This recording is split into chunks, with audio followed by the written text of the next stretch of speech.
Mental health taking center stage in Louisville. A social justice activist was released from jail on bond just days after police say he shot at a Louisville mayoral candidate. WDRB's Chris Suter reports the Jefferson County attorney believes there needs to be a serious conversation about bail in Kentucky. Chris? Scott Hayden, Mike O'Connell is one of several officials talking about Quintez Brown's release from jail.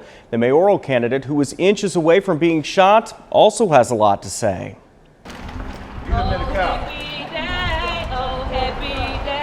Wednesday night, Quintez Brown walks out of the Hall of Justice on bond. Next stop, house arrest, as what could be a lengthy road to trial begins. Brown leaving Metro Corrections just days after police say he opened fire at Louisville mayoral candidate Craig Greenberg's office. I saw the gun and the shooting began. The Louisville Community Bail Fund posted the $100,000 bond Wednesday, a day after Brown's lawyer said this in court. While he was an outstanding young man, I believe that there's serious mental issues at play here. The group that paid the bond believes sitting in Metro Corrections would do more harm than good for Brown.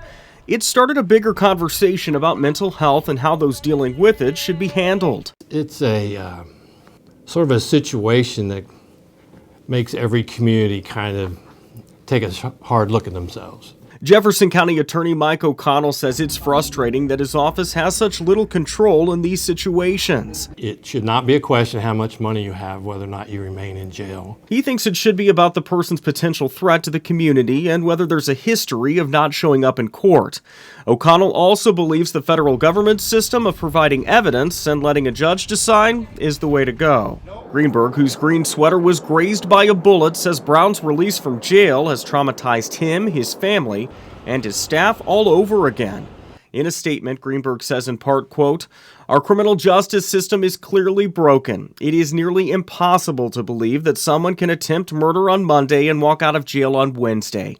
If someone is struggling with mental illness and is in custody, they should be evaluated and treated in custody. We must work together to fix this system."